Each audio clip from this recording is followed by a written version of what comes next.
गजर माऊलीचा गजर माऊलीचा ची संसार सुखाचा करीन अवघाची संसार सुखाचा करीन आनंदे भरीन तिने लोके जाईन गे माये तया पंढरपुरा भेटेन माहेरा सर्व सुकृताचे फळ मी लाईन क्षेम मी देईन पांडुरंगा जाईन गे माये तया पंढरपुरा भेटेन माहेरा पोलिया पाप रखमा देवीवर विठ्ठलाच्या भेटे आपले समसाठी करून जाईन गे माई तया पंढरपुरा भेटेन माहेरा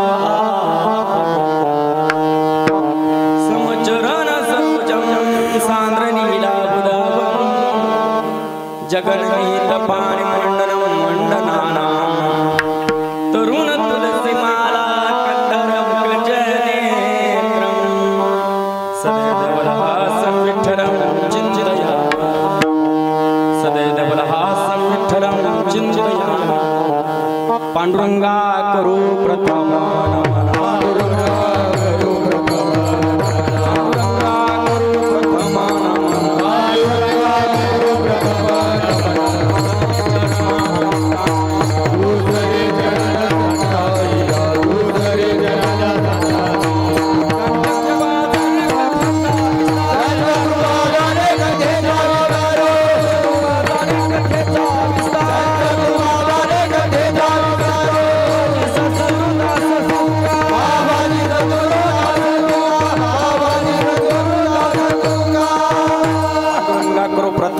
दुसरे चरणा संतांची त्यांच्या कृपा जाणे कथेचा विस्तारू बाबाजी सद्गुरुदास तुका ओम नमो ज्ञानेश्वरा करुणा करा दयाळा तुमचा अनुग्रह लादलो पावन झालो चराचर मी कला कुसरी काहीच नेनो बोलतो वचने अतिभाविका तुमचा अनुग्रह लादलो पावन झालो चराचरी एका जनार्दनी तुमचा दास त्याची आस पुरवावी तुमचा अनुग्रह लादलो पावन झालो चराचरी मनोजव मारुत तुल्य वेगम जितेंद्रियं बुद्धिमतां वरिष्ठं वातात्मजं वानरयूथ मुख्यं श्रीरामदूतं शरणं प्रपद्ये अलंकापुरी रम्य सिंहासनस्थं पदंबोज तेजस्फुरति प्रदेशं विधीन्द्रादिदेवे सदा स्तूयमानं समाधिस्थमूर्तिं भजे ज्ञानदेवं समाधिस्थमूर्तिं भजे ज्ञानदेवं समाधिस्थमूर्तिं भजे ज्ञानदेवं रायगडी मंदिरी वसे माझा राजा चरणासी अर्पितो अजल महिकाया जगदीश्वरासी बांधली जयाची ख्याती प्रथम वंदितो तुम्हा छत्रपती जेने धर्म जितविलाची बळी तो संभाजी राजा जानन भाळी कावतरला जयाची आकळी तया छत्रपतीच्या चरण कमळी साष्टांग नमन करीत असो प्रस्तुत प्राप्त प्रसंगी प्राप्त स्थळी कीर्तन रूपी सेवे करता निवडलेला अभंग महान भगवत भक्ती कैवल्य मूर्ती ज्ञानी यांचे राजे साधकांचे मायबाप अलंकापूर निवासिनी माऊली ज्ञानोपरायाचा चार चरणाचा सगळ्यांच्या पाठांतरातील परिचयातील सुप्रसिद्ध अभंग सेवे करता निवडला विठ्ठल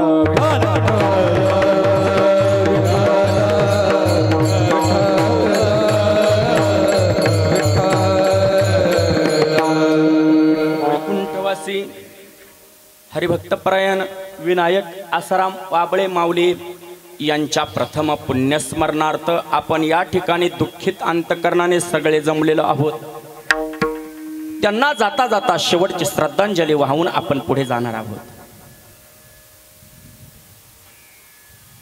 पुण्यस्मरण म्हटल्यानंतर त्या ठिकाणी श्रद्धांजली आली महाराज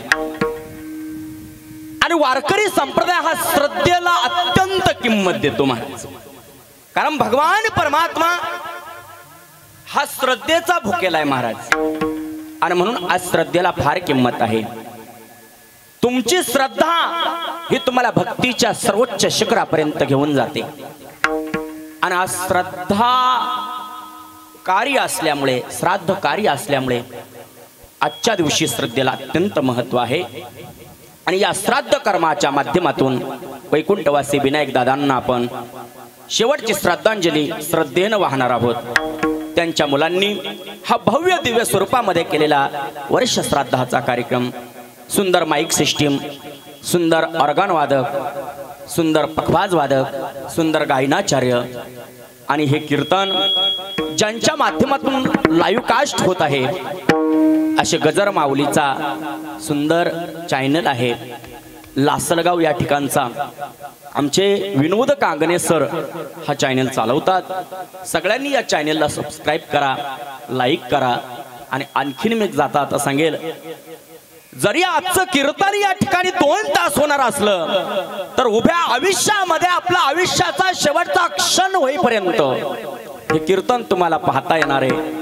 यूट्यूब वरती फक्त गजर माऊलीचा चॅनल टाकला काही कीर्तन तुम्हाला नक्कीच दिसेल. आज विनायक दादांनाही श्रद्धांजली वाहताना हात थरथरतात. महाराज का थरथरतात? अरे ज्याचा बाप गेला त्याला बापाचं महत्व विचारा, ज्याची आई गेली त्याला आईचं महत्व विचारा.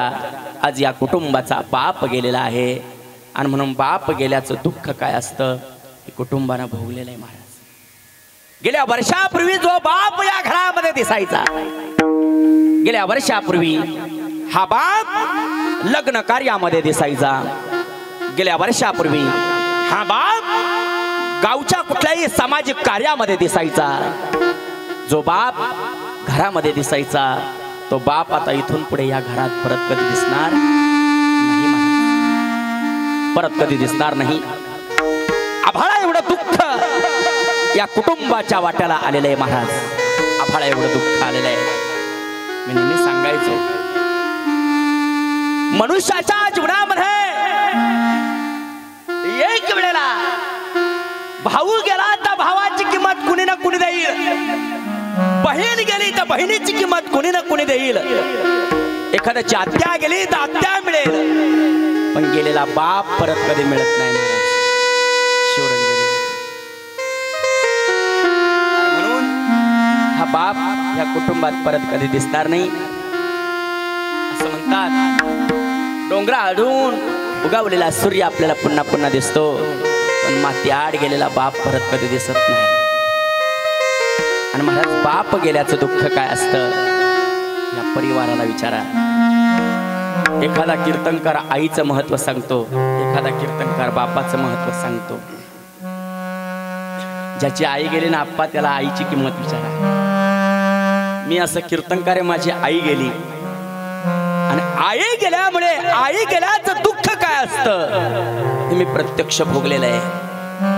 आई बाप गेल्याचं दुःख, आई गेल्याचं दुःख मी भोगलेलं आहे. बाप गेल्याचं दुःख हे कुटुंब भोगतंय. आणि म्हणून महाराज काही नाही लागत बापाला, काही नाही लागत. बापासंगे 2 शब्द प्रेमाचे बोला. बोला तुम्ही. तुमच्या खिशामध्ये कितीही पैसा असू द्या आणि तुम्ही बापासंगे जर धड बोलत नसाल ना, तुमचा बाप काही अपेक्षा धरत नाही तुमच्याकडून, काही अपेक्षा नसते बापाची. तुम्ही फक्त 2 टायमाला त्या बापाला विचारा, एकदा सकाळी विचारा आणि एकदा संध्याकाळी विचारा. काय विचारा की बाबा तुम्ही जेवले का? हा एक शब्द फक्त बापाला अपेक्षित असतो. आणि जर तुम्ही बापाला विचारलं नाही, जर तुम्ही बापाला विचारलं नाही तर बापाला आशा लागत असते, लेकाची आशा लागत असते. 1 वर्ष झाला रे दादा या कुटुंबामधून हा बाप गेला. मग अशी मी घरामध्ये येऊन बसलो.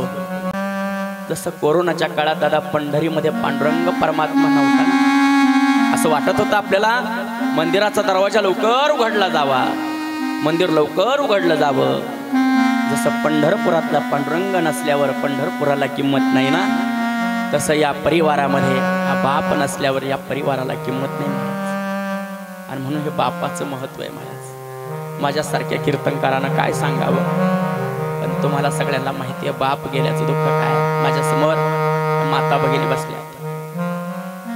ज्या दिवशी तुम्ही लग्न मंडपातून बाहेर पडलात, आठवा तो प्रसंग डोळ्यासमोर ठेवा.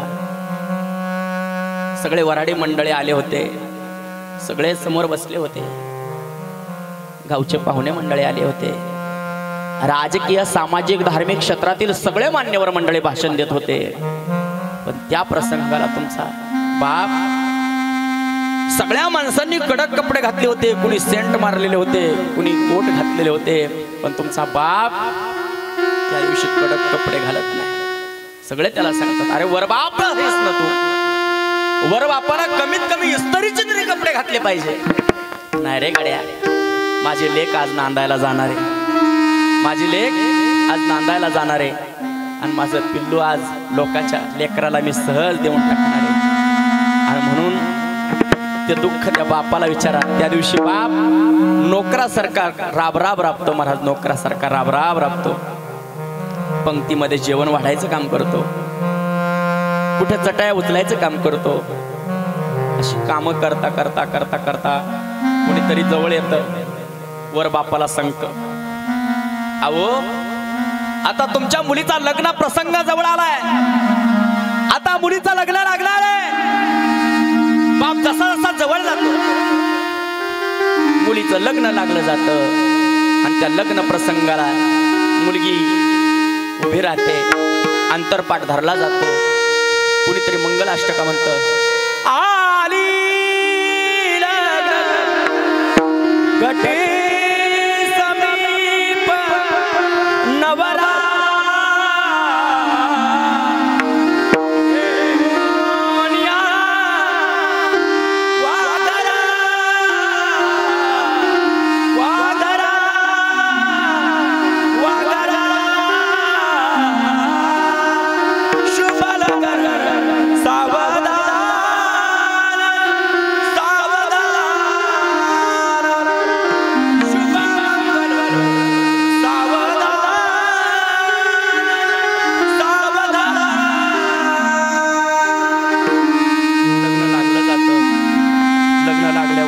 बोलवायचा प्रसंग होतो. आणि मुलगी गाडीमध्ये जाऊन बसते, गाडीमध्ये जाऊन बसलेली मुलगी पुढे गाडी पुढे पुढे जाते, गाडी पुढे पुढे जाते. सगळे रडायला लागतात, आणि रडता रडता त्याच्यामध्ये आत्या रडते, मावशी रडते, काका रडतात, काकू रडते, सगळे रडतात. आणि रडणाऱ्यांमध्ये तो बाप जो असतो ना, बाप, तुम्ही बापाचं पात्र नीट पहा. तो लग्न मंडपाच्या पाठीमागे कुठेतरी उभा असतो. त्याला मुलीला जाताना पाहवत नाही, महाराज जाताना पाहवत नाही. तो बाप कुणीतरी त्याला बोलवायचा, अरे चल तुझी मुलगी आज नांदायला निघाली, मुलगी नांदायला निघाली, मुलीला बोलवायला. म्हणून तो बाप येतो आणि मुलीकडे पाहतो ना, हंबरडा फोडतो.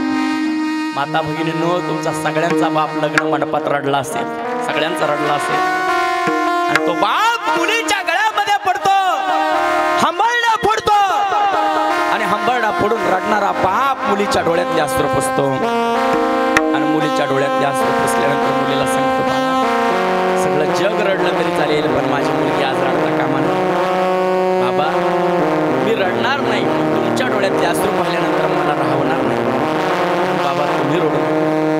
गाडीमध्ये बसते, मुलगी निघते, ड्रायव्हरला हात देतो आणि सांगतो, 5 मिनिटं माझ्या मुलीसंगे मला बोलू द्या. 5 मिनिटं मुलीसंगे बोलण्याकरता बाप जातो. आणि 5 मिनिटं बोलण्याकरता गेलेला बाप मुलीच्या हातामध्ये 500 रुपयाची नोट देतो. 500 रुपये त्या मुलीसाठी फार महत्वाचे असतात. त्या दिवशी ते 500 रुपयाची नोट मुलीला मिळते आणि मुलीला सांगतो, तुला भूक लागली ना. दिवसभर पाहुणे रावळे त्यांच्या गडबडीत होते, माझ्या लेकराकडे माझं लक्ष होतं. माझं लेकरू त्या दिवशी जेवलं नाही. मला माहिती आहे तू जेवली नाही, काहीतरी भूक लागली, कुठेतरी हॉटेलला काहीतरी घेऊन खा, उपवाशी राहू नको. बापाच्या डोळ्यातले अश्रू मुलगी पाहते, मुलगी निघते, मुलगी निघून जाते. 4-5 दिवस राहते आणि येती जातीला ती पोरगी पुन्हा माहेराला येते. माहेराला मुलगी आली तर 4-5 दिवस राहते, पुन्हा जायचा प्रसंग येतो. तिला विचारतात, बाळ कशी आहे तुझी सासू, कशी आहे तुझा सासरा. कशी आहे तुझी ननंद, कसा आहे तुझा दीर? ती सांगते माझी ननंद म्हणजे माझ्या बहिणीसारखीच आहे, माझा सासरा म्हणजे माझ्या बापासारखा आहे, माझी सासू म्हणजे माझ्या आईसारखी आहे. पण का ग, आईसारखी तुझी सासू आहे, बापासारखा तुझा सासरा आहे, पण तुला आई वडिलांचं प्रेम मिळतं का ग? ती म्हणते आईसारखी सासू आहे पण आई नाही, सासऱ्यासारखा असा बापासारखा सासरा आहे पण बाप नाही. बाप तो बाप असतो आणि आई ती आई असते. जिजू जिजू संसाराचा गाडा हाकला, वटामध्ये हसू जरी कना वाकला, गडीभर तू थांब ऐक त्याची धापर, लई अवघड हाय गड्या उमगाया बापर, लई अवघड हाय गड्या उमगाया बापर, उमगाया बापर. सासरा बापासारखा आहे पण बाप नाही, दीर भावासारखा आहे पण भाऊ नाही. हे प्रेम फक्त माहेरातच मिळतं आणि मला वाटतं माय माहेरातलं प्रेम तोपर्यंतच असतं जोपर्यंत बाप जिवंत असतो तोपर्यंत. ज्या दिवशी बाप मरतो, ज्या दिवशी बाप मरतो त्या दिवशी माय माहेराच्या उंबऱ्यामध्ये मुलगी येते आणि मुलगी आल्यानंतर तिला कळतं माझा बाप गेला. बापाची चिता चौघांच्या खांद्यावरती नदीवरती निघते आणि बाभुळगावच्या स्मशानभूमीपर्यंत बापाची अंत्ययात्रा जाते. बापाची चिता खाली ठेवली जाते आणि बापाच्या चितेला मुलगी येते. मुलगी आल्यानंतर बापाला भेटायला येते. भेटायला आलेली मुलगी बापाकडे पाहते.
करतात. तेच मला वाटतं ज्ञानोबा माऊली आजच्या अभंगामध्ये सांगतात. ज्ञानोबा माऊली माय माहेराचं वर्णन करतात.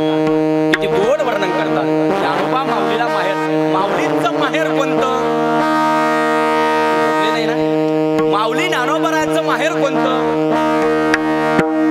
बरं माऊलीचं सोडा, आपलं सगळ्यांचं माहेर कोणतं. पंढरपूर. बरोबर की नाही. आपल्या सगळ्यांचं माहेर पंढरपूर. आणि मला सांगायचंय ज्ञानोबा माऊलीचं माहेर देखील पंढरपूर. आणि म्हणून संतांना वेळोवेळी माहेराची आठवण यायची. वेळोवेळी माहेराची आठवण यायची. एकाच्या नारदनी शरण, एकाच्या नारदनी शरण, येई माहेराची आठवण,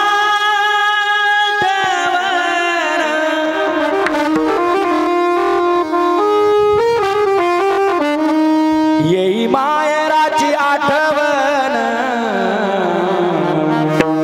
माझे माहेर पंढरी, माझे माहेर पंढरी, आहे भीवर जाती, आहे भीवर जाती, आहे भीवर जाती, माझे माहेर पंढरी, माझे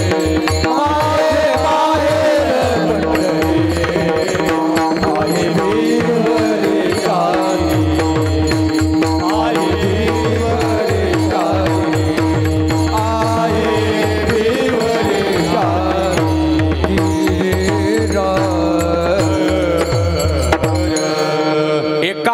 जनार्दनी शरण,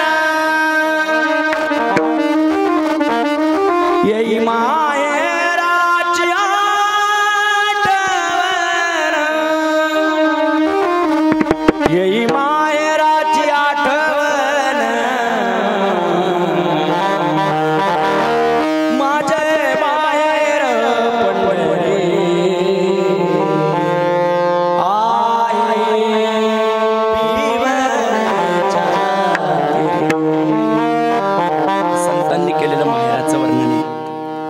माहेर एवढं श्रीमंत आहे संतांचं की माहेर आपल्यासारखं माहेर नाही महाराज.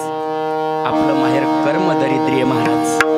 संतांचं माहेर फार श्रीमंत आहे महाराज. किती श्रीमंत आहे संतांचं माहेर, किती श्रीमंत आहे महाराज सांगा ना तुम्ही. आमचं माहेर किती श्रीमंत आहे. आमचे संत सांगतात जम्बू यादी बाबाजी एक पंढरपूर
श्रीमंत माहेराचं वर्णन करतात.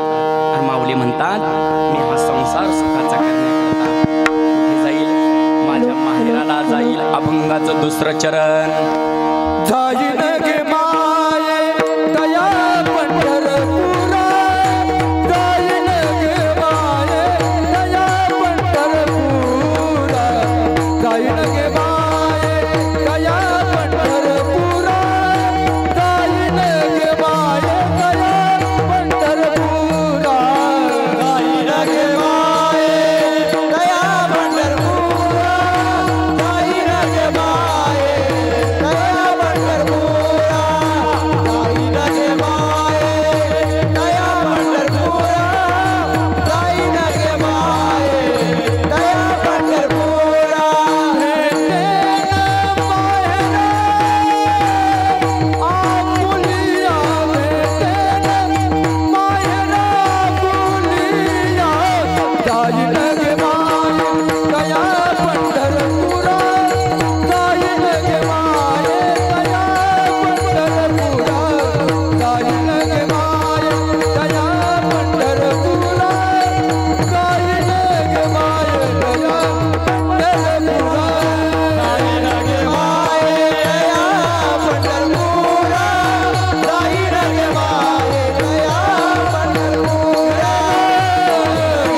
ज्ञानोबारायांनी म्हणावं मी माझ्या माहेराला जाईल आणि हा संसार सुखाचा करेल. ज्ञानोबारायांनी माहेराला जायचं शपथ घ्यावी, प्रतिज्ञा करावी. मला एक शंका पडते महाराज या अभंगामध्ये. शंका अशी आहे, ज्ञानोबाराय ज्या अर्थी म्हणतात की मी माझ्या माहेराला जाईल, त्या अर्थी माहेराला जाण्यात आणि संसार सुखाचा करण्यात काय संबंध? बरोबर की नाही? माहेर पंढरपूरला, ज्ञानोबाराय जाणार मान्य आहे, पण माहेराला जाण्यात आणि आपला सगळ्यांचा संसार सुखाचा करण्याचा काय संबंध? संबंध आहे महाराज. काय संबंध आहे? संबंध असा आहे, आपल्या सगळ्यांचं माहेर हे पंढरपूर आहे. आणि म्हणूनच यदा कदाचित मुक्ताबाईनं असं म्हटलं असावं. मुक्ताबाई म्हणतात, बाई बाई जाते ग माहेराला, बाई बाई माझ्या मुळच्या घराला, माझ्या मुळच्या घराला. आपलं सगळ्यांचं मूळचं घर, माझ्या मुक्तीचं घर हे वैकुंठ आहे, पंढरपूर आहे. आणि म्हणून ज्याला ज्याला सुखाची आशा असते बघा, सुखाला की जरी करीसे तळमळ, तरी तो पंढरीसी जाय कवेळ. मग तू अवघाची सुख रूप होशी, जन्म जन्मीचे दुःख विसरसी. जन्मजन्मीचे दुःख विसरण्याची ताकद ही पंढरीच्या सुखात आहे महाराज.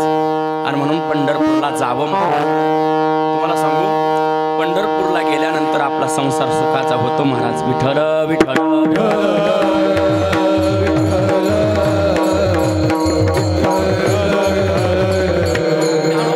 ज्ञानोबा माऊली तर डायरेक्ट प्रतिज्ञाच करतात, मी माझ्या माहेराला जाईन गे माय तया पंढरपुरा, अवघाची संसार सुखाचा करेन. ज्ञानोबा माऊलीने या अभंगामध्ये प्रतिज्ञा केली. प्रतिज्ञा अशी केलेली आहे, मी अवघाची संसार सुखाचा करेन. याच्या करता माऊली म्हणतात, मी माझ्या माहेराला जाईल, अवघाची संसार सुखाचा करीन, जाईन. हे सगळे प्रतिज्ञापर शब्द आहेत. आणि प्रतिज्ञापर शब्द असल्यामुळे ज्ञानोबा माऊली म्हणतात, मी माझा संसार सुखाचा करीन. प्रतिज्ञा कशाला म्हणतात? का ज्या गोष्टीमध्ये कुठेतरी एखादी शपथ येते, शपथ. आपण संसारामध्ये अनेक प्रकारच्या शपथा घेत असतो महाराज. नवरा बायकोचं भांडण झालं का नवरा बायकोमध्ये सगळ्यात जास्त शपथा घेणारे हे बायका असतात महाराज. बायको काय म्हणते? का मी आजपासून पुन्हा इथे येणार नाही म्हणते. पिशवी भरते, बस स्टँड वरती जाते आणि 5 मिनिटं झाले की आपली शपथ मोडते. 5 मिनिटानंतर पुन्हा संसारामध्ये येते. नवरा देखील शपथ घेतो. काय शपथ घेतो? मी माझ्या लेकराच्या डोक्यावरती हात ठेवून सांगतो की आजपासून मी दारू पिणार नाही. आणि दिवसभर काम करतो. संध्याकाळी 6 वाजले येवल्याच्या बस स्टँड वरती येतो आणि बस स्टँड वरती आल्यानंतर तो दारूच्या दुकानाकडे पाहतो आणि दुकानाकडे पाहिलं का त्याची शपथ 5 मिनिटात मोडते.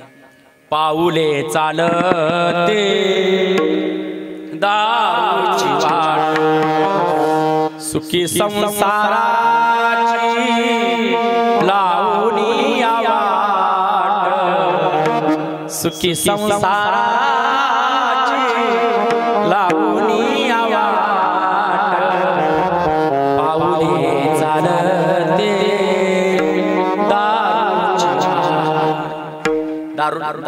दारुड्याची प्रतिज्ञा टिकत नाही. चला पुढे. सामान्य जीवाची टिकत नाही. संतांची प्रतिज्ञा पूर्ण झाल्याशिवाय राहत नाही. सामान्य जीवाच्या पुढे आणि संतांच्या पुढे आणखीन एक प्रतिज्ञा सांगितली जाते. ती तिसरी प्रतिज्ञा म्हणजे भगवंताची आहे. भगवंत देखील प्रतिज्ञा करतो. महाभारतात भागवतामध्ये असा प्रसंग आलाय की भगवान नारायणानं एक प्रतिज्ञा केली होती, मी हातामध्ये शस्त्र धरणार नाही. अर्जुनाला नारायण असं म्हणतात, अर्जुना मी युक्तीच्या 4 गोष्टी सांगेल पण हातात शस्त्र धरणार नाही. पण ज्यावेळेस भीष्माचार्यांवरती आणि युद्धाचा प्रसंग येतो, भीष्माचार्य आणि भगवान परमात्मा समोरासमोर येतात. अर्जुनाचा रथ भगवंत सेनोर उभयोर मध्ये रथम स्थापय मेच्युत. भगवान परमात्मा ज्यावेळेस समोर भीष्माचार्यांकडे पाहतात, भीष्माचार्य धनुष्यबाण घेतात, अर्जुनावरती बाण रोखतात. त्यावेळेस लक्षात येतं भगवंताच्या, आणि भगवान परमात्मा त्या ठिकाणी हातामध्ये सुदर्शन चक्र घेतो. मी हातामध्ये शस्त्र घेणार नाही भगवान असं म्हणतात, तरीही सुदर्शन चक्र हातामध्ये घेतात आणि त्या ठिकाणी भीष्माचार्यांवरती धावून जातात. भीष्मपण केला करा धनुर्धरा रक्षिले, धनुर्धरा रक्षिले, धनुर्धरा रक्षिले. भीष्मपण केला करा धनुर्धरा रक्षिले, धनुर्धरा रक्षिले, धनुर्धरा रक्षिले. भीष्मपण केला करा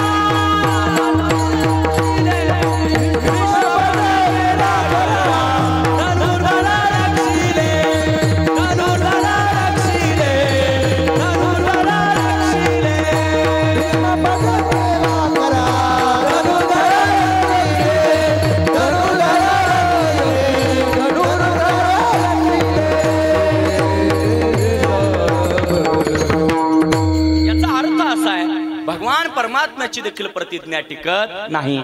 चला, मी 2 प्रतिज्ञा सांगितल्या, जीवाची प्रतिज्ञा आणि देवाची प्रतिज्ञा सांगितली. पण संतांची प्रतिज्ञा पूर्ण झाल्याशिवाय राहत नाही. संतांची प्रतिज्ञा ही निस्वार्थी असते महाराज. संतांची प्रतिज्ञा असते कशी? उदाहरण म्हणून सांगतो, संतांची प्रतिज्ञा ही विश्वाकर्ता असते. जगाच्या कल्याण संतांच्या विभूती, जगाच्या कल्याण संतांच्या विभूती. जगाच्या कल्याणाकरता संतांच्या प्रतिज्ञा असतात. देह कष्ट भीती परोपकार, देह कष्ट भीती परोपकार, देह कष्ट भीती परोपकार.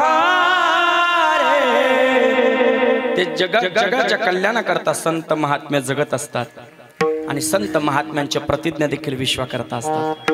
आप्पा शिवरंजनी वाजव. मी छत्रपती शिवाजी महाराजांच्या इतिहासातलं एक मुद्दाम उदाहरण तुमच्या समोर ठेवतो. जगाच्या कल्याणा संतांच्या प्रतिज्ञा कशा असतात बघा. छत्रपती शिवाजी महाराजांना पहिल्यांदा प्रतिज्ञा केली. छत्रपती शिवाजी महाराजांनी जी प्रतिज्ञा केली ती विश्वाकर्ता केली. जगाच्या पाठीवरती महादेवाचा अभिषेक घालणाऱ्या असंख्य पाहिले. काही लोकांनी जलाचा अभिषेक घातला, काही लोकांनी पैशाचा अभिषेक घातला, काही लोकांनी दुधाचा अभिषेक घातला. पण हे हिंदवी स्वराज्य सुखी व्हावं याच्याकरता छत्रपती शिवाजी महाराजांनी रक्ताचा अभिषेक घातला होता आणि हा रायरेश्वराच्या पिंडीवरती वाहिला. तो रक्ताचा अभिषेक घातला त्यावेळेला छत्रपती शिवाजी महाराजांच्या बरोबर 18 पगड जातीतले सगळे मावळे होते महाराज. सगळे मावळे होते. यसाजी होता, तानाजी होता, सूर्याजी होता, सगळ्याच्या सगळे मावळे छत्रपतींना वयाच्या 16 वर्ष गोळा केले आणि त्याच्यामध्ये असंख्य जणांनी प्रतिज्ञा केल्या.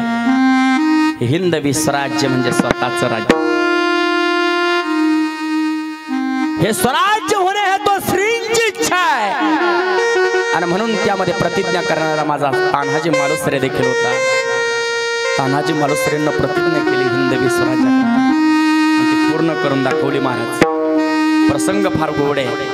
गड्या शिवाजी राजाला पत्रिका लग्नाची पत्रिका घेऊन तान्हाजी मालुसरे गेला होता आणि लग्नाची पत्रिका राजांच्या हातामध्ये दिली. राजे यावं लागेल माझ्या मुलाच्या लग्नात. राजांनी सांगितलं, तान्या मला तुझ्या मुलाच्या लग्नाला येता येणार म्हणे. का राज, काय येता येणार नाही? राजा म्हणाले, तान्या मला कोंढाण्याच्या स्वारीला जायचंय, कोंढाण्याच्या स्वारीला जायचंय। मग राजा आमच्या सारखा मावळा जिवंत असताना आमच्या जीवनाला किंमत काय राहिली राजे? राजे महाराष्ट्राचा राजा लढायला जाणार, थोडासा विकोड, महाराष्ट्राचा राजा लढणे करता जाणार। मग महाराष्ट्राचा सरदार सिंहासनावरती बसला, याला काय किंमत आहे राजा? आधी लगीन कोंढाण्याचं आणि मग माझ्या रायबाचं, असा म्हणणारा तानाजी महाराजांना सांगतो, नाही राजे आधी लगीन कोंढाण्याचं। हातामध्ये तलवार घेतो, जिजामासाहेबांकडे जातो आणि मासाहेबांना सांगतो, मासाहेब तुमच्या दुधाचे उपकार फेडायची संधी आताच आहे आम्हाला। मासाहेब तुम्ही आम्हाला खाऊ घातले, मासाहेब तुमच्या राजानं तुमच्या दुधाची पर्वा केली, तशी आम्हाला कधीतरी संधी द्या ना मासाहेब। किती गोड वर्णन रे गड्या।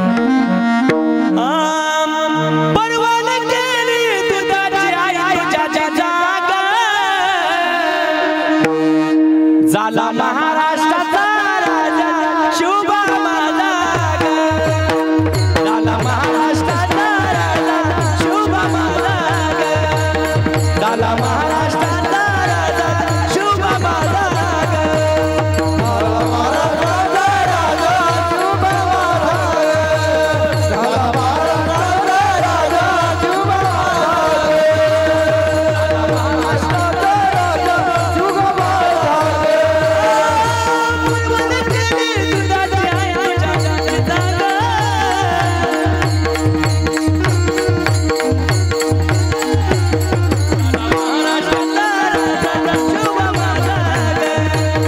झाला महाराष्ट्राचा राजा शुभा माझा ग,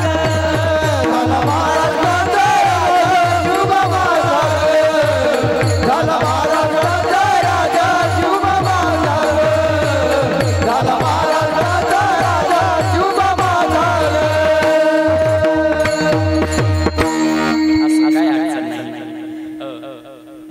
दुधाचे उपकार काय असतात ना, हे मासाहेबांचे उपकार तानाजी मालुसरेंना सांगितले। तुम्ही सगळे म्हणता ना माझ्या पाठीमागे, परवान केली दुधाची आई तुझ्या जिजाग,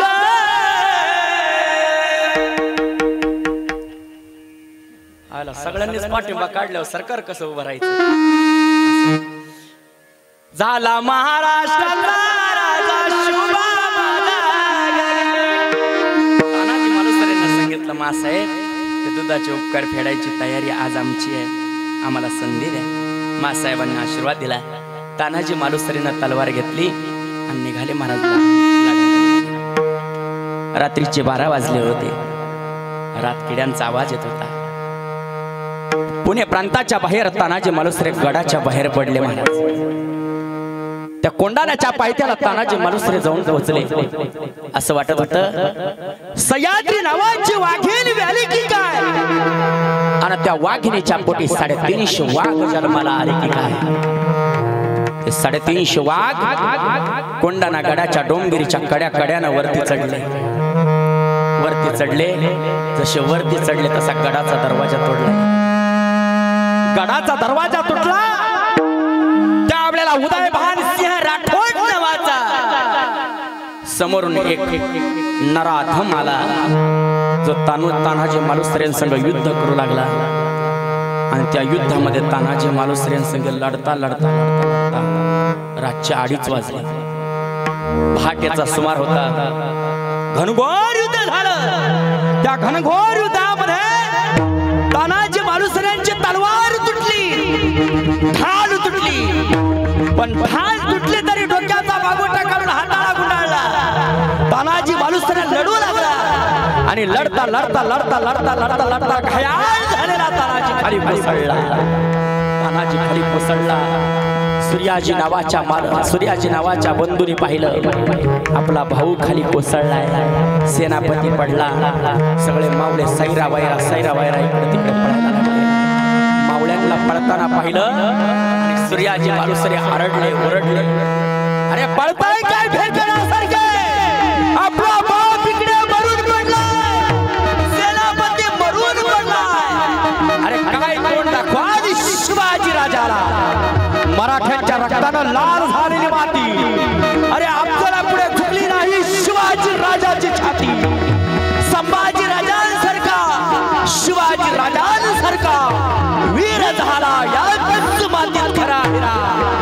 मरण ज्यांच्या शरीरावर तोच मर्द मावळा खरा, तोच मर्द मावळा खरा. काय उत्तर द्याल माझ्या शिवाजी राजाला? सगळ्या मावळ्यांनी ते वाक्य ऐकलं आणि मावळ्यांच्या अंगावरती काटा उभा राहिला. तलवार हातामध्ये घेतल्या. पुन्हा युद्ध चालू झालं. 80 वर्षाचा म्हातारा पुढे आला. 80 वर्षाच्या म्हाताऱ्याच्या अंगामध्ये जणू काही शक्ती संचारली आणि त्या म्हाताऱ्याचं नाव होतं शेलार मामा. पुन्हा हातामध्ये तलवार घेतली आणि तो मा भवानीला म्हटला, हे महाराष्ट्राची आई तुळजा भवानी माते, शिवरायाच्या कर्तृत्वापाठी तुझे हजारो हात होते. आई तूच पाहिले होते या महाराष्ट्राच्या हात. अगं मराठ्यांच्या हातात होते मोगलांची ठाण. आई बाप जायचा रानात, मुलगा जायचा लढायला. माय बहिणीची आबरू नव्हतं त्यावेळी कुणी वाचवायला. आई या कलियुगातही एक चमत्कार झाला. अवघा महाराष्ट्र ज्याला शिवयुग बोलला, अवघा महाराष्ट्र ज्याला शिवयुग बोलला, अवघा महाराष्ट्र 80 वर्षाचा म्हातारा लढता लढता लढता लढता उदय भागाचं मुंड उडवलं आणि स्वराज्यावरती सिंह गर्जना झाली. गर्जना अशी झाली, गड आला पण सिंह गेला. गड गडा सिंहासारखा तानाजी मालुसरे खाली कोसळला होता. गड आला होता. छत्रपती शिवाजीराजे आपल्या तानाजी जवळ आले. मित्राला पाहिलं. महाराज मित्र कसा असावा? आपल्याला 31 डिसेंबरला दारू पाजून आपलं आयुष्य बर्बाद करणारा मित्र नक्कीच नसावा. मित्र करायचा असेल तर शिवाजीराजा आणि तानाजी मालुसरेंसारखा मित्र असावा. मित्रासाठी जीव देणारा एक मित्र शिवाजी राजाला मिळाला. त्याचं नाव होतं तानाजी मालुसरे. आणि मी नेहमी सांगतो महाराज, दुःख आडवायला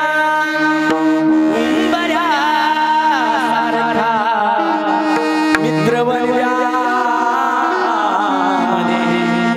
गारव्या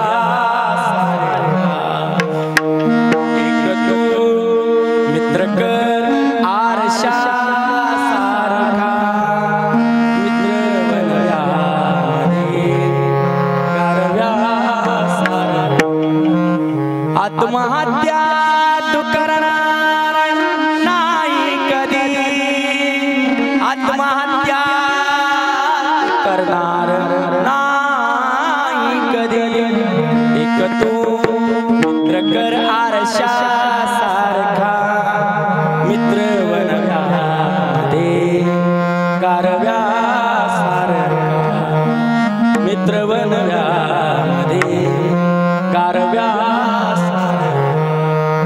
असा तानाजी मालुसरेंसारखा मित्र असावा ज्यानं शिवाजी राजा करता स्वतःचा प्राण अर्पण केला आणि आपली प्रतिज्ञा पूर्ण करून दाखवली. महाराज जशी तानाजी मालुसरेंना प्रतिज्ञा पूर्ण केली तशी आमच्या संतांना देखील प्रतिज्ञा पूर्ण करण्याकरता स्वतःच्या प्रपंचाचा विचार केला नाही. संसाराच्या नावे कालोनी अशून्य.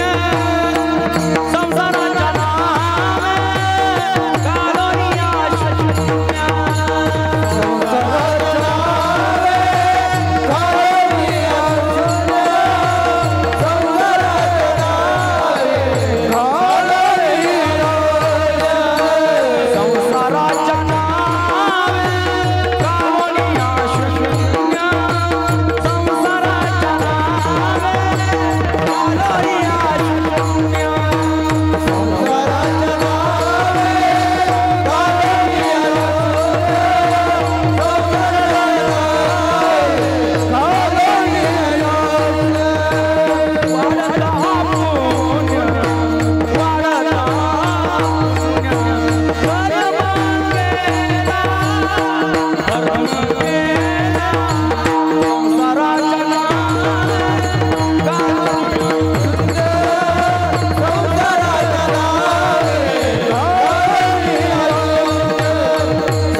जगा करता जगणाऱ्या माणसांचा इतिहास तयार होतो. लक्षात ठेवा. आणि अशी माणसं आहेत या संत महात्म्यांना, या महान संतांना काय वर्णन करावं, आपल्याकडे शब्द नाहीत महाराज. पण असो, ज्यांनी विश्वाकर्ता जगलंय, ज्यांचा प्रपंच विश्वाकर्ता आहे, त्यांनाच तर संत म्हणतात. ज्ञानोबा माऊली विश्वाकर्ता जगले. ज्ञानोबा माऊलीनं प्रतिज्ञा देखील विश्वाकर्ता केली. काय प्रतिज्ञा केली? अभंगाच्या पहिल्या चरणामध्ये, अवघाची संसार सुखाचा करी,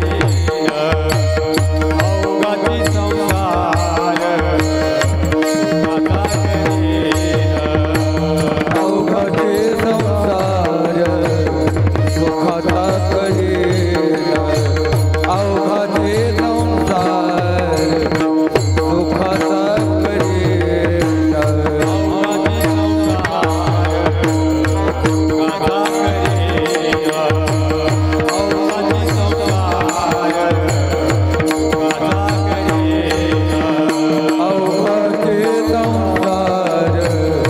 सुखाचा करी, अवघाची संसार सुखाचा करी,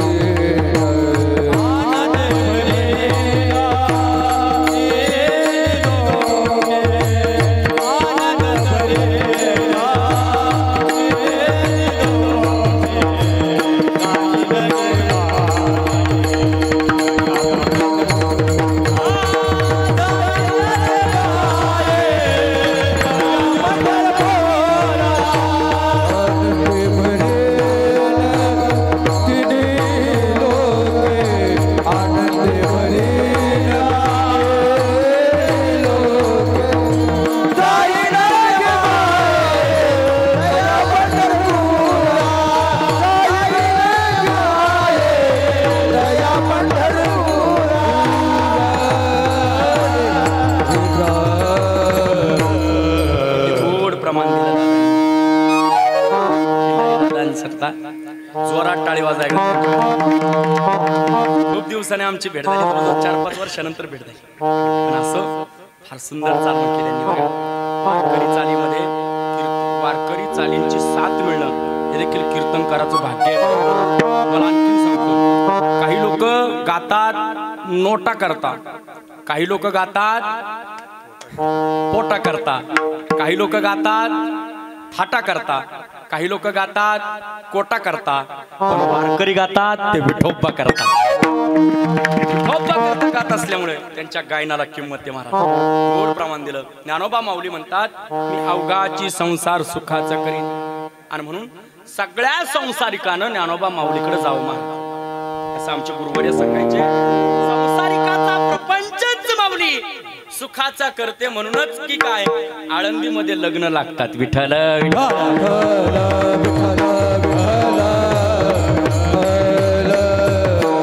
ज्याला वाटतं आपला प्रपंच सुखाचा व्हावा, त्यानं फक्त ज्ञानोबा माऊलीला भेटावं. नाही भेटता आलं, कुणीतरी गावात आपला माणूस आला. आता निवृत्तीनाथाच्या वारीला माणसं निघाले, बरोबर की नाही? कुणी ना कुणी वारकरी आपल्या गावात आला तर वारकऱ्याला भेटत जावा, त्याच्या पाया पडत जावा आणि त्याला एक निरोप माऊलीपर्यंत पोहोचवत जावा. काय निरोप सांगायचा त्याला? कुणी जाता आळंदीसी निरोप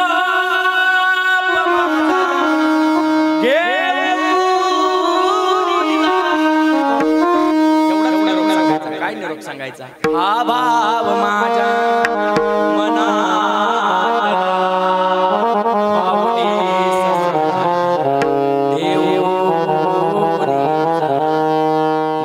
प्रेम करतात महाराज. ज्ञानोबरायांसोबत बोलायला शिका, ज्ञानोबरायांचं प्रेम अनुभवायला शिका. आप्पा शिवरंजनी सर्व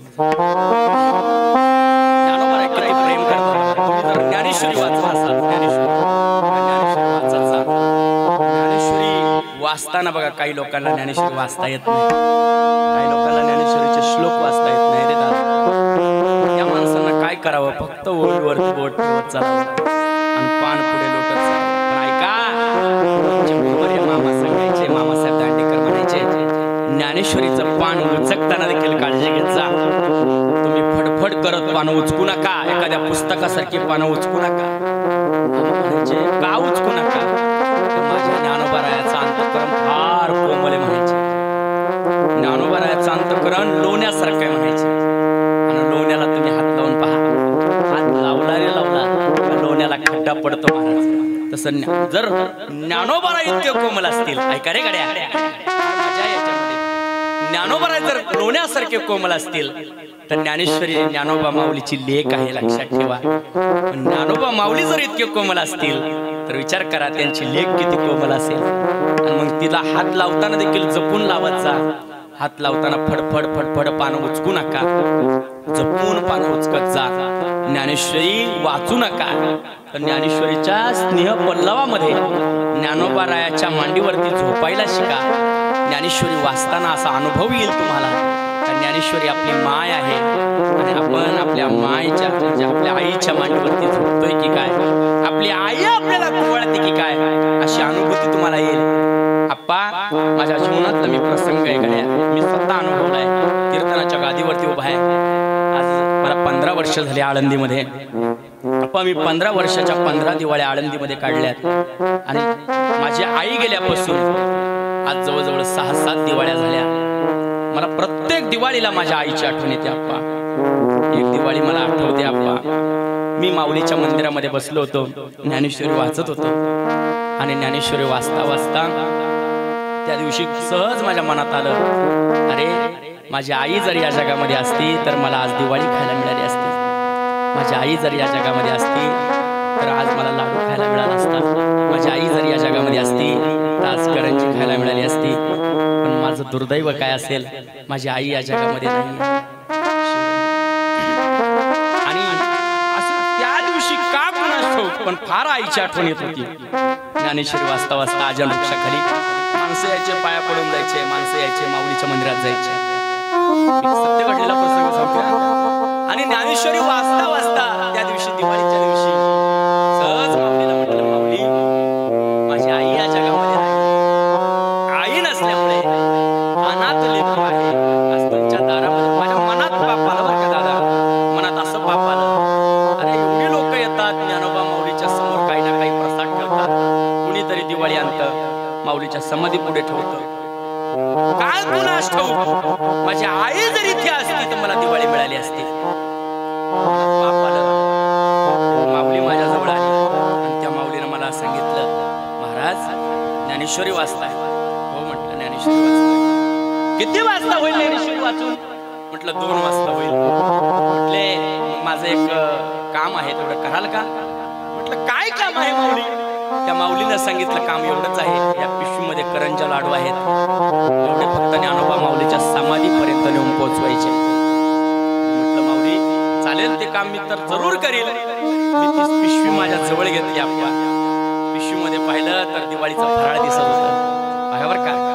माझ्या मनात पाप आलं. कीर्तनाच्या गादीवरती खोटं बोलू नये. मनात पाप असं आलं, कुठं माऊलीची समाधी काय खाणार आहे का? जर हेच मला मिळालं असतं तर किती चांगलं झालं असतं. ती पिशवी मी उचलली, मंदिरामध्ये नेली आणि पुजाऱ्यांच्या हातामध्ये दिली. काका, एवढा प्रसाद माझ्या माऊलीला पोच करा. का कुणास ठाऊक, माझ्या मनातला निरोप ज्ञानोबा माऊलीपर्यंत आधीच पोचला होता. त्या पुजाऱ्याने मला हाक मारली. हा कशा करता मारली? महाराज जवळ या. म्हटलं कशा करता? अरे याच्यातला एक लाडू ज्ञानोबा माऊलीच्या समाधी पुढे ठेवा आणि बाकीची पिशवी तुम्ही घेऊन जा. ज्ञानोबारायांना आईची कमतरता कधी आळंदीमध्ये भासून दिली नाही. हा आमचा आळंदीकरांचा अनुभव आहे. विठ्ठल विठ्ठल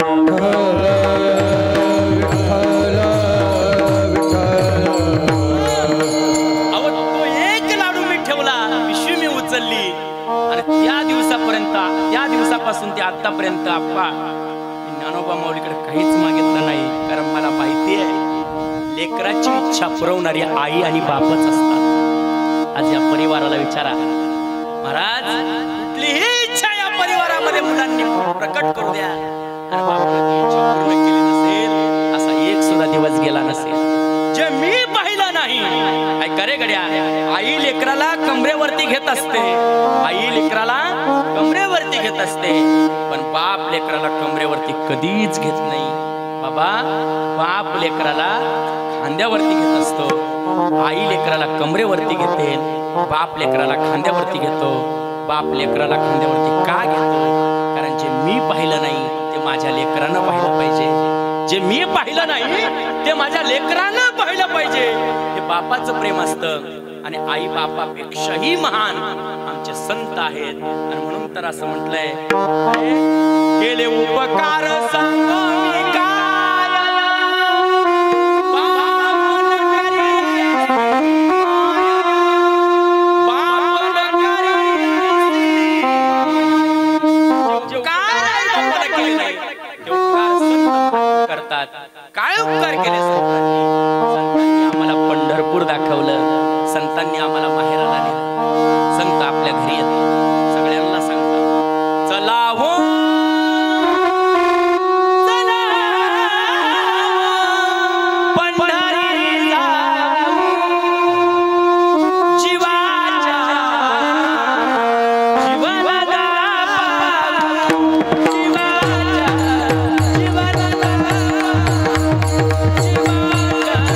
जीवनाला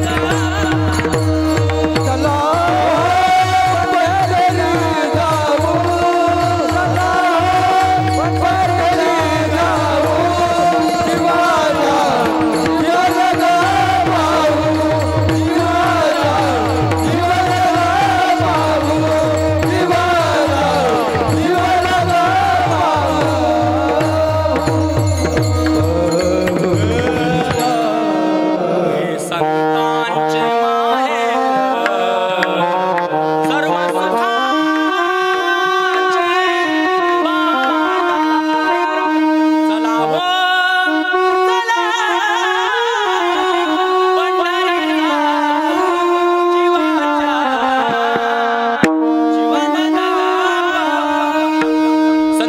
आपल्याला सगळ्यांना पंढरीला घेऊन जातात. पंढरी हे सुखाचं माहेर आहे.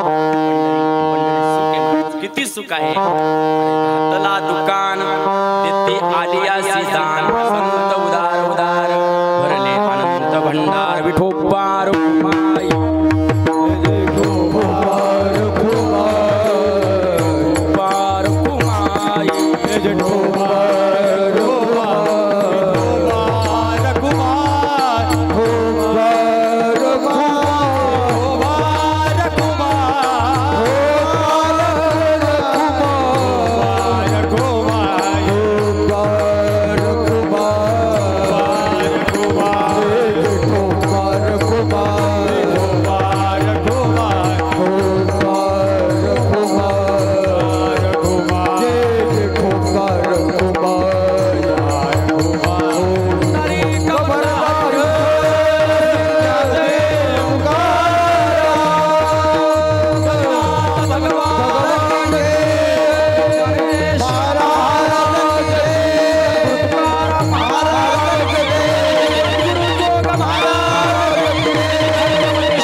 संसार सुखाचा करीन आनंदे भरीन. तिने लोके जाईल गे माये तया पंढरपुरा, भेटेन माहेरा आपुलिया. माऊली महावैष्णव ज्ञानोबा म्हणतात, संसार सुखाचा होण्याकरता पंढरीला जावं. आणि मीही पंढरीला जाणार. हा संसार सुखाचा करणार. जाईन गे माय तया पंढरपुरा, भेटेन माहेरा आपुलिया.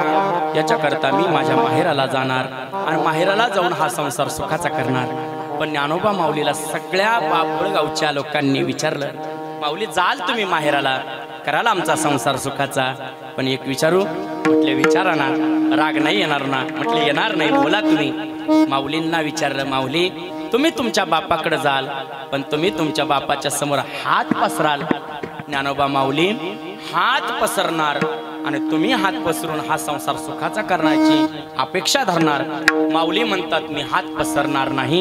मी काय करील? आजच्या अभंगाच्या 3ऱ्या चरणात, सर्व सुकृताचे फळ मिळावी,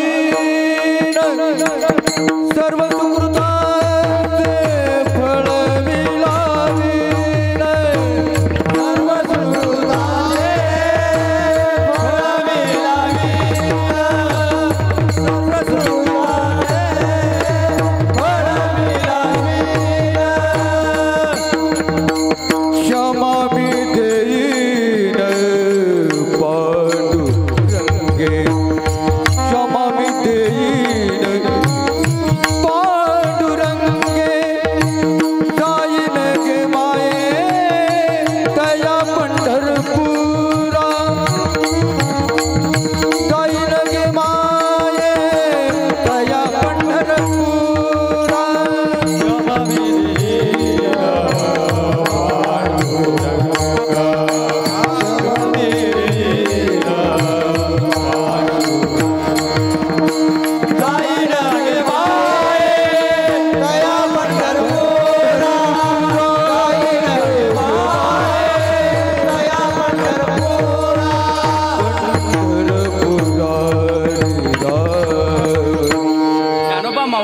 मी हात पसरणार नाही.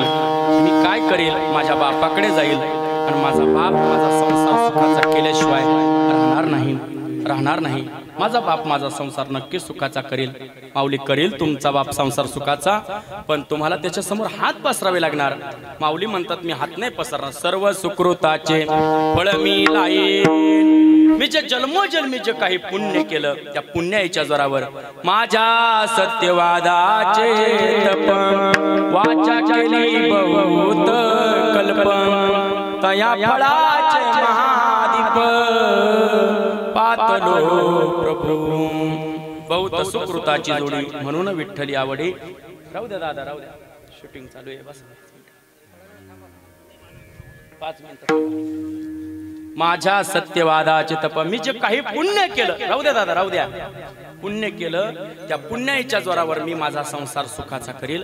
ज्ञानोबा माऊली म्हणतात याच्या करता मी माझ्या बापाकडे जाईल आणि बापाकडे जाऊन हा संसार सुखाचा करण्याची अपेक्षा धरील, पण माझा बाप हा संसार सुखाचा केल्याशिवाय राहणार नाही.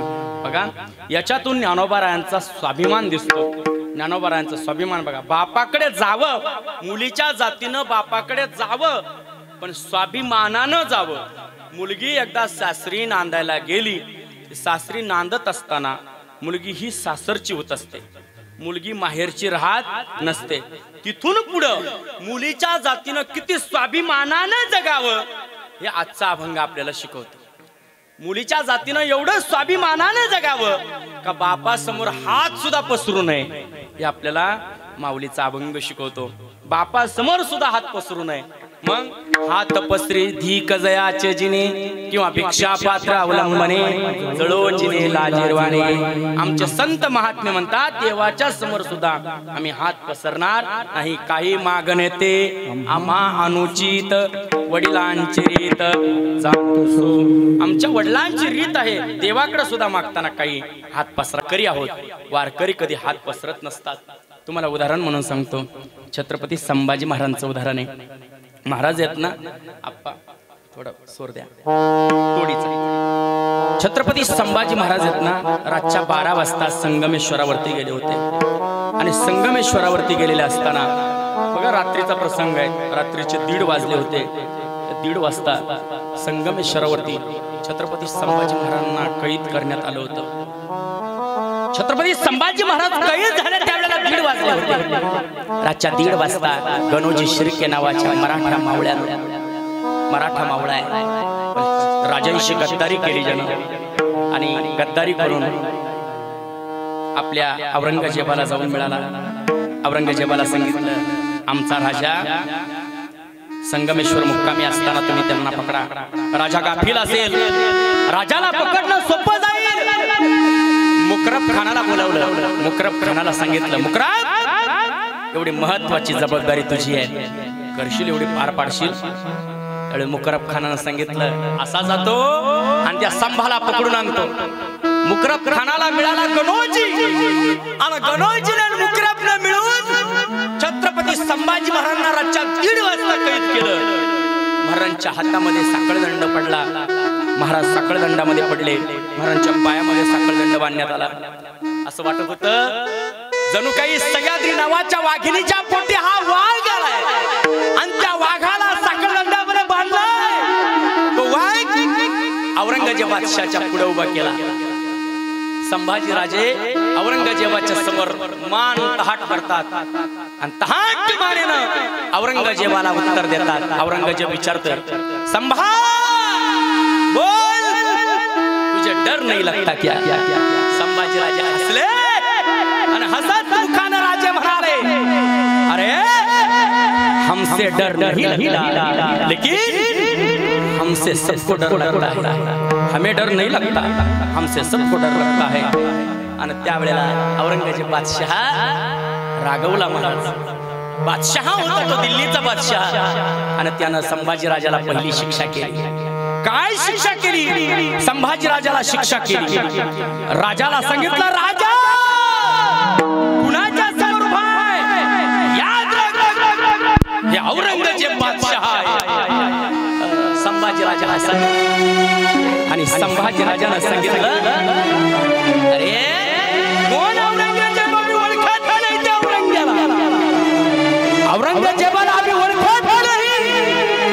आम्ही मरणाला देखील घाबरत नाही. संभाजीराजे हसायला लागले आणि हसत मुखाने संभाजीराजे औरंगजेबाच्या समोर सांगतात, औरंगजेब काय मारतोस मला? हा संभाजीराजा कधी कधी मरणार नाही. संभाजीराजांच्या डोळ्यामध्ये लाल बुंद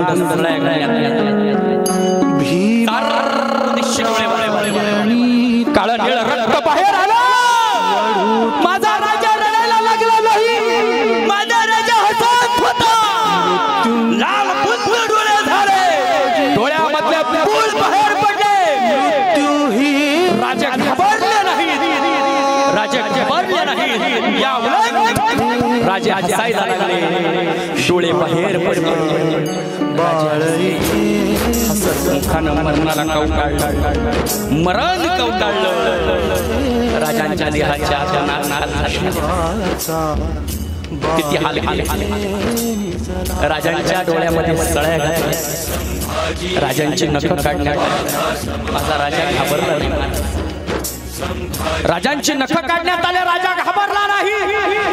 राजाला तिसरी शिक्षा झाली, राजांची जीभ छाटण्यात आली, रक्ताचे चिळके निवडाले.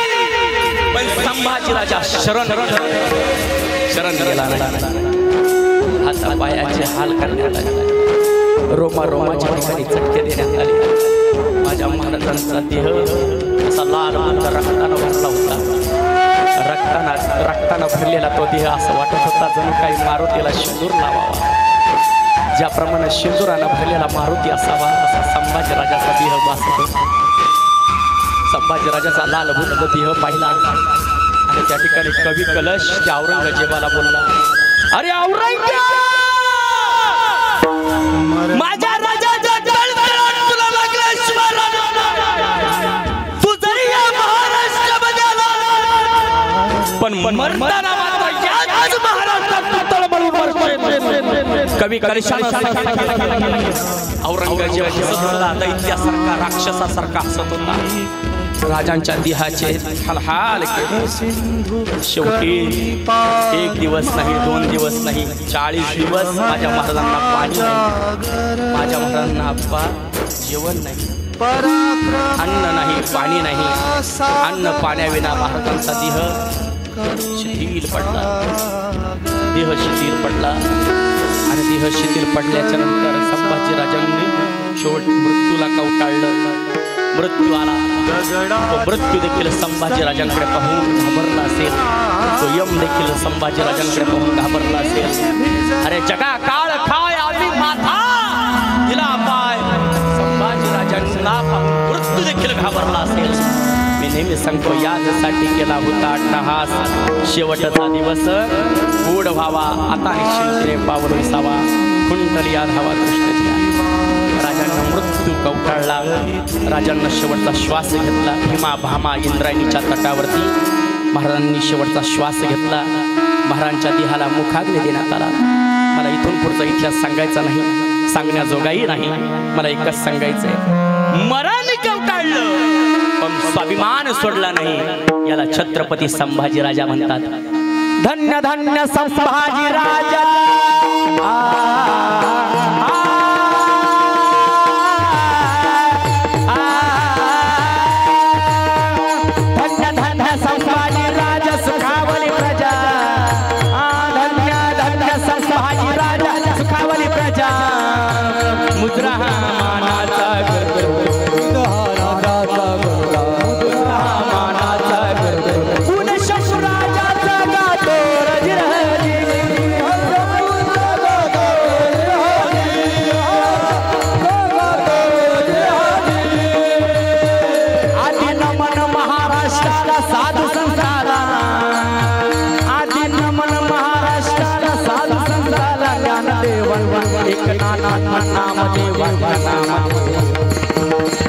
इंद्राणी मातेच्या चरण स्पर्शाला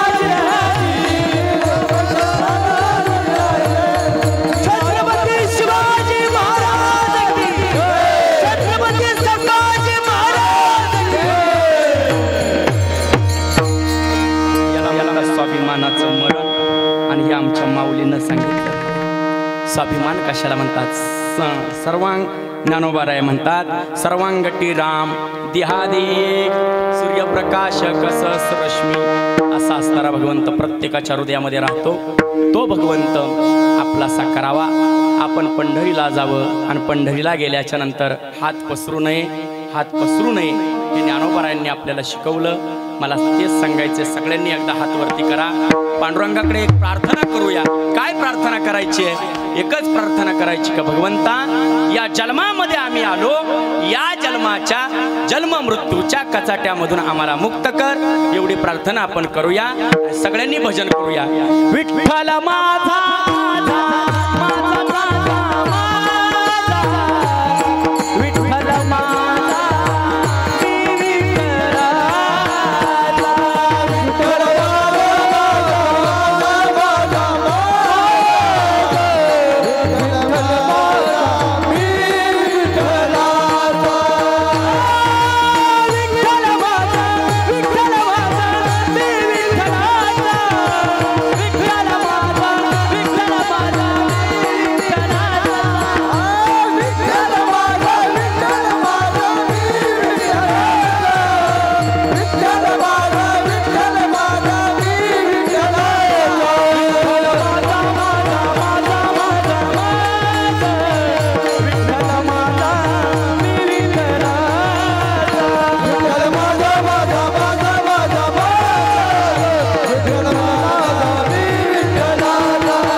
सुकृताचे फळ मी लाईन, क्षेम मी देईन पांडुरंगा. जाईन गे माये तया पंढरपुरा, भेटेन माहेरा आपुलिया. आमचे ज्ञानोबाराय सांगतात संसार सुखाचा होण्याकरता फक्त पंढरीला जावं. पंढरीला का जावं? कारण माझा मायबाप सगळ्यांच्या सेवेकरता, आपल्या सगळ्यांचा शब्द आहे, ज्ञानोबारायांचा शब्दच तसा आहे. आपल्या सगळ्यांच्या सेवेकरता तो विटेवरचा मालक विटेवरती उभा राहिलाय. आपुले सेवेसाठी करून ठेला. आणि म्हणून आपली एक जबाबदारी आहे. काय जबाबदारी आहे? अभंगाच्या शेवटच्या चरणात बाप रखुमा देवी बरू विठ्ठला देवी, बाप रखुमा देवी बरू विठ्ठला देवी, बाप रखुमा देवी बरू विठ्ठला देवी, बाप रखुमा देवी बरू विठ्ठला देवी, बाप रखुमा देवी बरू विठ्ठला देवी, बाप रखुमा देवी बरू विठ्ठला देवी, बाप रखुमा देवी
रखुमादेवर विठ्ठलाच्या भेटी आपले सवसाठी सेवेसाठी करून ठेला जाईन गे मायेतया पंढरपुरा भेटेन माहेरा आपली माऊली महावैष्णव ज्ञानोबराय शेवटच्या चरणात सांगतात की माझा मायबाप कटेवरती कर ठेवून विटेवरती समचरण ठेवून विटेवरती उभा आहे.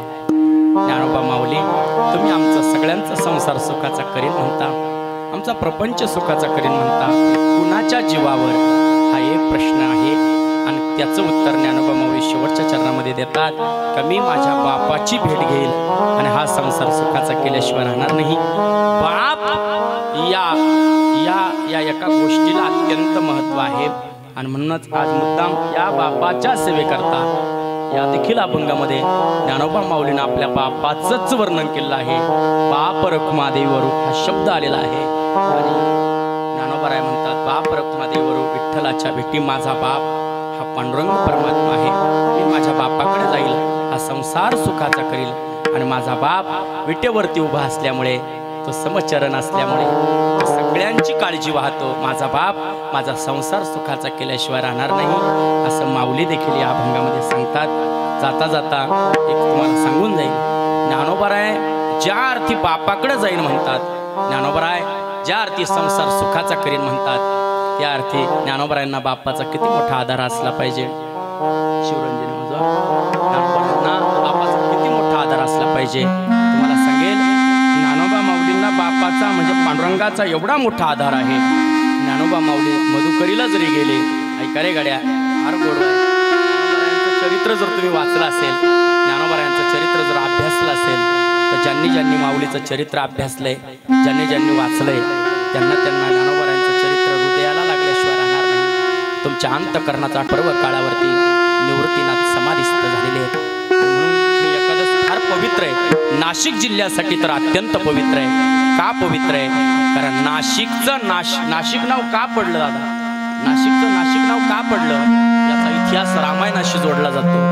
नाशिकमध्ये कुठलीही वस्तू येऊ द्या, ती सजीव असू द्या, ती निर्जीव असू द्या, ती नाशिकमध्ये जन्माला आली की जळून जायची, जन्माला आली की नाश पावायची. इथे पाणी सुद्धा थांबत नव्हतं. इथे जीव सजीव सृष्टी निर्जीव सृष्टी राहत नव्हती. अशा वेळेला दगड सुद्धा नाशिकच्या भूमीमध्ये फुटले जायचे. एवढी नाशिक नास्तिक भूमी होती.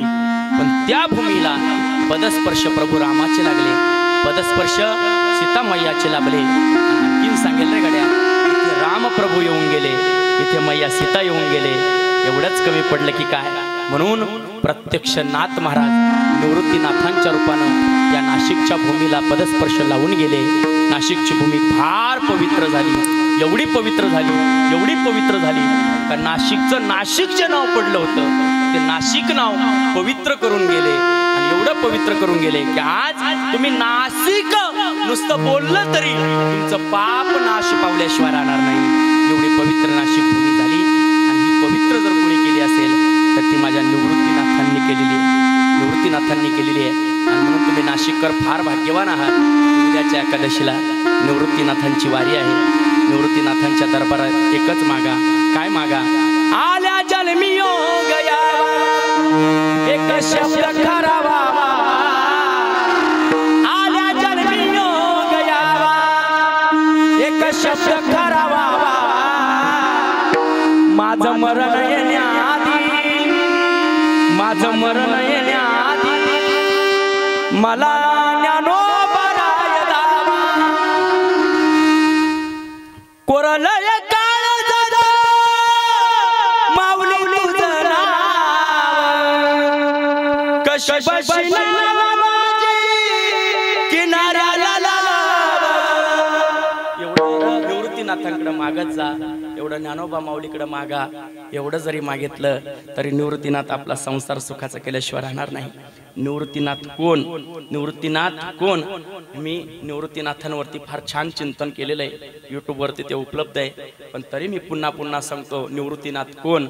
हजार प्रश्न विचारला तर ज्ञानोबा माऊली एकाच वाक्यात त्याचं उत्तर देतात.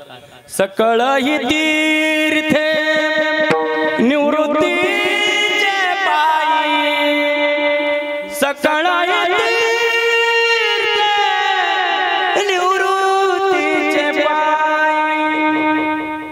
निवृत्तीनाथ कोण? ज्ञानोबा म्हणतात निवृत्तीनाथांच्या पायावरती सगळे तीर्थवास करतात. तुम्हाला प्रयागला जायची गरज नाही, तुम्हाला कुंभमेळ्याला जायची गरज नाही. तुम्ही जर निवृत्तीनाथाची वारी केली, तेथे उडी घेई माझ्या मना, तेथे उडी घे माझ्या मना, सकळ निवृत्तीचे पायी, सकळ निवृत्तीचे पायी. निवृत्तीनाथांच्या चरणावरती प्रयागराज आहे, निवृत्तीनाथांच्या चरणावरती सर्व सुख आहे.